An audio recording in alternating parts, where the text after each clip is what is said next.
weather on NBC 10 Boston. Boston's most accurate forecast. All right, let's get back to our lead story. It's been a very wet, windy, and lightning-filled night. Our crews were in Wellesley earlier. This is along Route 9. MassDOT crews out there to clear the drains and prevent high water. First Alert meteorologist Pete Bouchard is back with us on what's been a busy night. I know, Pete, we heard some of these downpours here in Needham, and they were intense. They were. That's the first line of thunderstorms that really got us with the flooding.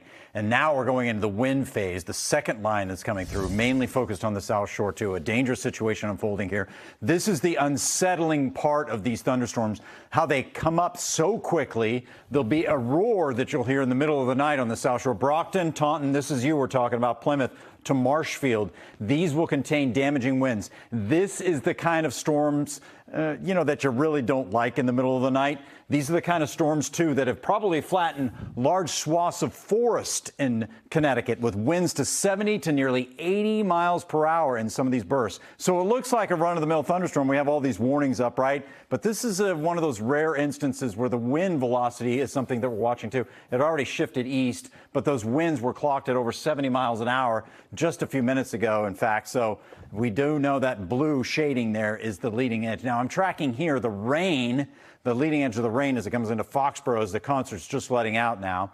And then Randolph to Brockton, the arrival time's there for 11:30-ish. Now, if we track the line of most intense winds, it's Providence, Fall River, New Bedford, Plymouth, and Barnstable that we're watching. You can see that's on the southern end of 495 all the way to Fall River. Brockton's right on the edge of this. It looks like the core of the strongest winds in this complex seem to be going right over the city of Providence and then going out onto 495. This northern edge here still may contain some gusty winds, but the worst of them are south towards Rhode Island more than they're in Massachusetts right now, but they're coming into Mass too. And you can see that shading of green that we're watching, that swath of wind as it continues on to Cape Cod. These are not the kind of storms that weaken as they near the coastline. They are driven by a mid-level jet stream that is just driving that wind and plowing those thunderstorms forward into the South Shore, and that's not going to give up, and that's just going to sail off the coastline, and that happens after about 12:30 tonight, 12:30 to 12:45. Here they are at midnight, and there it goes, and that's it. That's the whole shooting match. Leftover showers are still around by 4 or 5 o'clock, but these are innocuous. And then the sun will come out, and we're back to a nice day tomorrow. It looks like that will start in earnest, too, between about 8 and 10 o'clock. Part of the reason we're seeing severe weather is because we're fueling these thunderstorms with this, the humidity, very sticky air, dew points near 70 degrees. The drier air is coming in. It's to our north and west, far to the north and west, I might add, back towards Burlington, Vermont, and Albany, New York. But that's your Thursday forecast, looking pretty good.